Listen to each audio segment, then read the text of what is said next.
নমস্কাৰ বন্ধুসকল, স্বাগতম জনাইছো এনজি ৰিভিউৰ আন এটা বিশেষ ভিডিঅ'লৈ। বহুদিন ধৰি মই আপোনালোকৰ কাৰণে ভিডিঅ' দিব পৰা নাই, যাৰ কাৰণে মই আগতীয়াকৈ আপোনালোকৰ আগত ক্ষমা বিচাৰিছোঁ। আচলতে মই কিছু ব্যক্তিগত কাৰণত অকণমান ট্ৰেভেলিং কৰি থাকিব লগা হ'ল, যাৰ কাৰণে ভিডিঅ' শ্বুট কৰিবলৈ সুবিধা পোৱা নাছিলোঁ।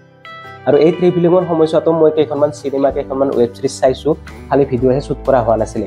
আৰু সেইকাৰণে আজি আপোনালোকৰ কাৰণে লৈ আহিছোঁ মই এটা বিশেষ ভিডিঅ'। যিসকলে এটলিষ্ট OTT প্লেটফৰ্মত অসমীয়া চিনেমা বা ৱেব ছিৰিজ চাই সেইসকলৰ কাৰণে হ'ব এই ভিডিঅ'টি অকণমান বিশেষ। কাৰণ 2023 চনত মই চোৱা 5খন বেষ্ট ৱেব ছিৰিজ লৈ আহিছোঁ আপোনালোকৰ কাৰণে। আৰু সেইকেইখন আটাইকেইখন ৱেব ছিৰিজে হৈছে অসমীয়া ৱেব ছিৰিজ।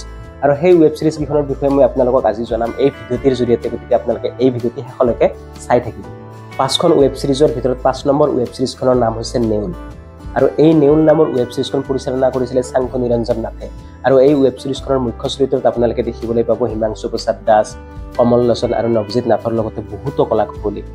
এই ৱেব ছিৰিজখনৰ কাহিনীৰ বিষয়ে যদি ক'বলৈ যাওঁ, তেতিয়াহ'লে আলফাৰ যিটো সময়ত এটা দপদপনি আছিলে, অৰ্থাৎ 90 দশকৰ সময়ক কেন্দ্ৰ কৰি পেলাই ইয়াৰ কাহিনীভাগ আগবাঢ়িছে। এই ৱেব ছিৰিজখনত আলফাৰ এটা বেলেগ দিশ এটা দেখুৱাবলৈ চেষ্টা কৰা হৈছে।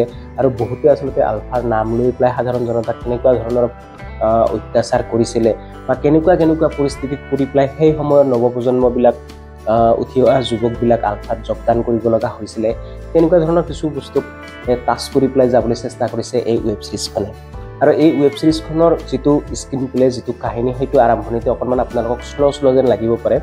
কিন্তু আপোনালোকে 2টা বা 3টা এপিছড চোৱাৰ পিছত এই ৱেব ছিৰিজখন নচোৱাকৈ থাকিব নোৱাৰিব। কাৰণ ইয়াৰ যিটো কেৰেক্টাৰ ডেভেলপমেণ্ট, ইয়াৰ যিটো ষ্টৰি ডেভেলপমেণ্ট, সেইটো অকণমান শ্ল', কিন্তু বহুত খুটি নাতি মাৰি পেলাই ইয়াক আচলতে ডেভেলপমেণ্ট কৰা হৈছে। সেইকাৰণে অকণমান শ্ল' যেন লাগিব পাৰে। কিন্তু অভাৰঅল এখন ৰিয়েলিষ্টিক টাইপৰ ৱেব ছিৰিজ। অসমীয়া ৱেব ছিৰিজ হিচাপে এই ৱেব ছিৰিজখন এখন বহু গুণগত মানদণ্ড থকা ৱেব ছিৰিজ হয়।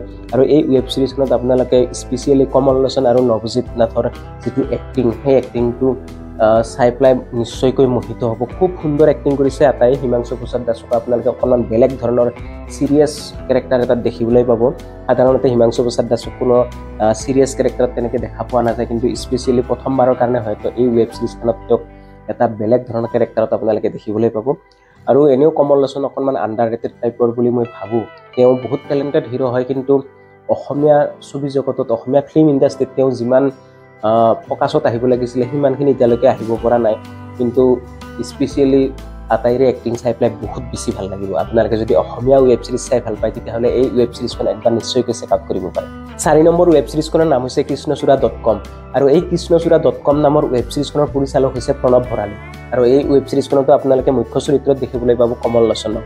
কৃষ্ণচূড়াৰ দেশ বুলি ক'লে আপোনালোকে নিশ্চয়কৈ জানে যে কোনটো এৰিয়াক আমি কৃষ্ণচূড়াৰ দেশ বুলি কওঁ। আচলতে গুৱাহাটী ইউনিভাৰ্চিটিৰ যিটো এৰিয়া, যিটো পৰিসৰ, তাৰ যিটো অঞ্চল, সেই আটাইখিনিকে আচলতে আমি কৃষ্ণচূড়াৰ দেশ বুলি কওঁ। অসমৰ বহুত প্ৰখ্যাত কবিয়ে তাক লৈ কবিতাও লিখিছে। আৰু সেই ইউনিভাৰ্চিটিত পঢ়া প্ৰতিজন ল'ৰা ছোৱালীৰ যিটো আৱেগ অনুভূতি, হোষ্টেলৰ কেম্পাছৰ ইলেকশ্যন বা ইউনিভাৰ্চিটিৰ ইলেকশ্যন, এইবিলাকত আমাৰ যিটো আৱেগ জড়িত হৈ থাকে, অনুভূতি জড়িত হৈ থাকে, সেই আটাইবিলাককে সামৰি পেলাই বনোৱা হৈছে আচলতে এই কৃষ্ণচূড়া.com নামৰ ৱেব ছিৰিজখন। আৰু এই ৱেব ছিৰিজখন স্পেচিয়েলি য়ং চামে বহুত বেছি ভাল পাব। আমি সেই সময়ত ইউনিভাৰ্চিটিত পঢ়ি থকা সময়ত লোৱা কিছুমান ডিচিশ্যনে, কিছুমান সিদ্ধান্তই, আৱেগে আচলতে পিছৰ জীৱনত আমাক কেনেকুৱা ধৰণৰ এফেক্ট কৰে, এই বস্তুবিলাককো দেখুৱাবলৈ চেষ্টা কৰা হৈছে এই ৱেব ছিৰিজখনত। ইয়াত আমাৰ লাভ লাইফ, পাৰ্চনেল লাইফ বা সেই সময়ত আমাৰ ষ্টুডেণ্ট লাইফ, এই আটাইবিলাকে খুব সুন্দৰকৈ দেখুওৱা হৈছে। গতিকে আপোনালোকে নিশ্চয়কৈ এই ৱেব ছিৰিজখন চাই পেলাই ভাল পাব। এখন খুব সুন্দৰ ৱেব ছিৰিজ, আপোনালোকে চাই পেলাই বহুতেই ভাল পাব এই ৱেব ছিৰিজখন। 3 নম্বৰ ৱেব ছিৰিজখনৰ নাম হৈছে মৃত্যুঞ্জয়। আৰু এই মৃত্যুঞ্জয় ৱেব ছিৰিজখন পৰিচালনা কৰিছে অসমৰ ৱেব ছিৰিজ জগত নাইবা চিৰিয়েল জগতৰ এগৰাকী প্ৰখ্যাত talented director, one of my favourite director. আৰু সেইগৰাকী ডাইৰেক্টৰ হৈছে নানান পাছানি। আপোনালোকে হয়তো বহুতেই চিনি পায়। আৰু এই ৱেব ছিৰিজখনৰ মুখ্য চৰিত্ৰত আপোনালোকে দেখিবলৈ পাব ইউডি, অৰ্থাৎ উদয়ন দুৱাৰা, জয় কাশ্যপ আৰু বহুতো টেলেণ্টেড কলাকুশলী। এই ৱেব ছিৰিজখনৰ কাহিনীৰ বিষয়ে যদি ক'বলৈ যাওঁ, তেতিয়াহ'লে কাহিনীটো মই কৈ নিদিওঁ, কিন্তু ইয়াৰ কাহিনীৰ যিটো সোৱাদ, যিটো ৰস, আপোনালোকে কমপ্লিটলি ডিফাৰেণ্ট পাব।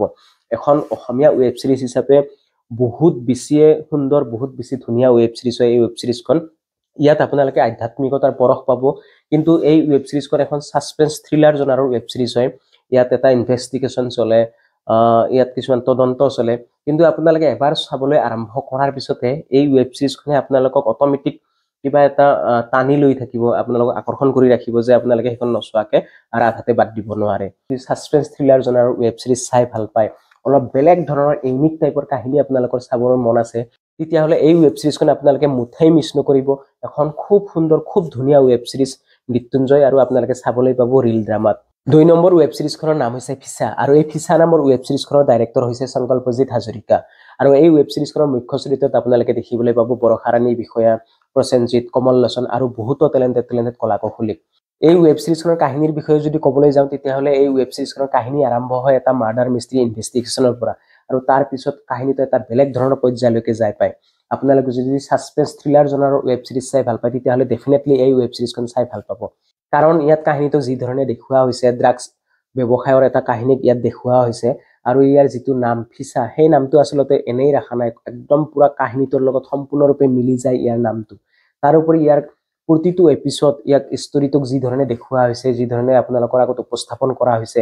ইয়াৰ ক্যাৰেক্টাৰ ডেভেলপমেন্টৰ কাৰণে ষ্টৰী ডেভেলপমেন্টৰ কাৰণে বৰ বেছি সময় নালাগে একদম খুব কম সময়ত ডাইৰেক্টৰে একদম খুঁটিনাটি মাৰি পেলাই দেখুৱাইছে আপোনালোকে চাই পেলাই কোনো বোৰিং ফিল নকৰে এখন খুব সুন্দৰ ৱেব সিৰিজ তাৰ উপৰি ইয়াত কমল লোচনে স্পেশালি যি ধৰণৰ এক্টিং কৰিছে অকনমান কমল লোচনৰ কাৰণে মোক বেয়া লাগিছে এই ৱেব সিৰিজখনত এই কাৰণে যে তেওঁ এজন বহুত টেলেণ্টেড এক্টৰ হয় কিন্তু তেওঁৰ যিটো ক্যাৰেক্টাৰ একদম সৰু ক্যাৰেক্টাৰ এটাত আছে কমল লোচনে কিন্তু সেই সময়খিনিতে আসলতে এনেকুৱা ধৰণৰ এটা ছাপ বহাই যাব আপোনালোকৰ মনত তেওঁ যি ধৰণৰ এক্টিং কৰিছে সেই এক্টিংটো আৰু তেওঁৰ টেলেণ্টটো ডাইৰেক্টৰে আসলতে বহুত বেছি ইউজ কৰিব পাৰিলে হয় বুলি মই নিজে ভাবো বাকি আপোনালোকে জনাব আপোনালোকৰ মতামত ওভাৰঅল কিন্তু এই ৱেব সিৰিজখন এখন বহুত ধুনীয়া খুব সুন্দৰ ৱেব সিৰিজ আৰু ফিচাৰ সিকুৱেল আহি আছে খুব কম দিনৰ ভিতৰতে গতিকে আপোনালোকে নিশ্চয়কৈ সেই ইখন চালেহে পাৰ্ট 1 খন চালেহে পাৰ্ট 2 ৰ কাহিনীটো বুজি পোৱাত সহজ হ'ব গতিকে আপোনালোকে যি সকলে এতিয়ালৈকে চোৱা নাই এই ফিছা নামৰ ৱেব সিৰিজখন এবাৰ চাব এখন খুব সুন্দৰ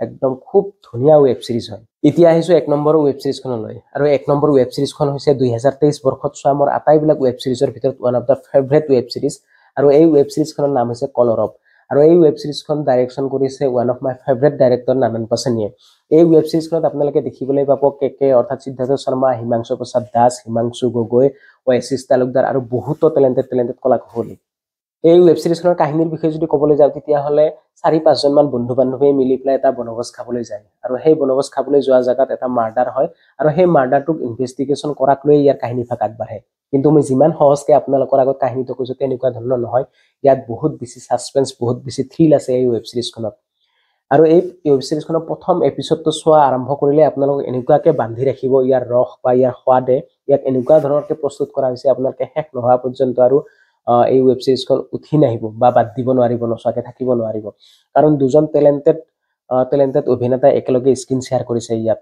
হিমাংশু প্ৰসাদ দাস আৰু কেকে এই দুইজনকে একেলগে এটা প্লেটফৰ্মত এখন স্ক্ৰিনত একেলগে দেখা পোৱাটো আমাৰ অসমীয়া যিসকল দৰ্শক আছে সকলোৰে কাৰণে সৌভাগ্যৰ কথা তাৰ উপৰি ইয়াৰ কাহিনী ভাগ যি ধৰণে প্ৰেজেন্ট কৰা হৈছে প্ৰথমটো এপিসোডৰ পৰাই আপোনালোকক এনেকে এই বান্ধি ৰাখে ইয়াৰ সাসপেন্স আপোনালোকে ইয়াৰ কাহিনীটোক যিমানে বুজিবলৈ চেষ্টা কৰিব যিমানে বুজি পোৱা বুলি ভাবিব সিমানে আসলতে এই ৱেব সিৰিজখনৰ মায়াৰ মাজত আপোনালোকে সোমাই গৈ থাকিব শেষত আপোনালোকে যেতিয়া ৱেব সিৰিজখন শেষ হ'ব শেষ হোৱাৰ সময়ত আপোনালোকে ভাবিব যে গোটেই কাহিনীটো আমিতো বুজিয়ে পালো গোটেই সাসপেন্স থ্ৰিল বিলাক ৰিভিল হৈ গ'ল কিন্তু তেনেকুৱা ধৰণৰ নহয় ইয়াক এনেকুৱা এটা পজিশনত ইয়াক শেষ কৰা হৈছে এন্ড কৰা হৈছে ইয়াৰ ক্লাইমেক্সটো one of the best climax মানে ৱেব সিৰিজ দৃষ্টিৰে চাবলৈ গ'লে এটা বেষ্ট ক্লাইমেক্স কাৰণ ইয়াৰ সিজন 2 আহিব নিশ্চয়কৈ সেই কাৰণে ইয়াক এনেকুৱা ধৰণৰ ক্লাইমেক্স দিয়া হৈছে আপোনালোকে গোটেই কাহিনীটো বুজি পোৱা বুলি যেতিয়াই ভাবিব তেতিয়া ইয়াত এটা এনেকুৱা ধৰণৰ টুইষ্ট দিয়া হৈছে যে তাৰ পৰা আসলতে এটা বেলেগ ধৰণৰ সন্দেহ বেলেগ ধৰণৰ সাসপেন্স এটা আৰম্ভহে হ'ব গতিকে এনেকুৱা ধৰণৰ ৱেব সিৰিজ এখন আপোনালোকে নিশ্চয়কৈ মিছ নকৰিব আৰু আটায়ে খুব সুন্দৰ এক্টিং কৰিছে এই ৱেব সিৰিজখনত নেউলৰ পিছত হয়তো এইখনতে প্ৰথম সেকেন্ড টাইম হিমাংশু প্ৰসাদ দাসে এটা সিৰিয়াস ক্যাৰেক্টাৰ কৰিছে তাৰ উপৰি কেকে সাৰে যি ধৰণৰ এক্টিং কৰিছে খুব সুন্দৰ চাবলগীয়া তাৰ উপৰি হিমাংশু গগৈ ওয়াইসিস তালুকদাৰ সকলোবিলাকে খুব সুন্দৰ এক্টিং কৰিছে যিসকলে এই ৱেব সিৰিজখন চাইছে তেওঁলোকে তলত কমেন্ট কৰি পেলাই জনাব এই ৱেব সিৰিজখন চাই পেলাই কেনেকুৱা লাগিছে এই যি 5খন ৱেব সিৰিজৰ বিষয়ে আপোনালোকক ক'লো হে আমাৰ একমাত্ৰ ব্যক্তিগত মতামত মোৰ মতামতৰ লগত আপোনালোকৰ মতামত নিমিলিবও পাৰে আপোনালোকে মোক ৰেকমেন্ডেড কৰিব পাৰে যদি আপোনালোকে কোনোবা বেলেগ ধৰণৰ ভাল ৱেব সিৰিজ চাইছে মই হেখন নিশ্চয়কৈ চাম চাই পেলাই আৰু আকৌ আপোনালোকক জনাম চাই পেলাই কেনেকুৱা লাগিছে আৰু এই 5খন যদি ৱেব সিৰিজ যিসকলে চোৱা নাই তেতিয়াহ'লে নিশ্চয়কৈ চেক আউট কৰিব পাৰে আসলতে 2023 বৰ্ষত মই বহুত বিলাক ৱেব সিৰিজ চালো কিন্তু তাৰ মাজত এই 5খন মোৰ বহুত বেছি ভাল লাগিছে সেই কাৰণে আপোনালোকৰ কাৰণে এই ভিডিওটো বনালো আৰু আপোনালোকৰ যিসকলে এই ৱেব সিৰিজ কিখন চাইছে ইয়াৰ ভিতৰত কোনখন ৱেব সিৰিজ চাই পেলাই আপোনালোকৰ ভাল লাগিছে সেই বিষয়ে আপোনালোকে তলত কমেন্ট কৰি পেলাই জনাব পাৰে আৰু এনেকুৱা ধৰণৰ সৰু সৰু আপডেট পাই থাকিবলৈ এই চেনেলটো সাবস্ক্ৰাইব কৰিব লাইক কৰিব আৰু বন্ধুবৰ্গৰ মাজত শ্বেয়াৰ কৰিবলৈ নাপাহৰিব থ্যাংক ইউ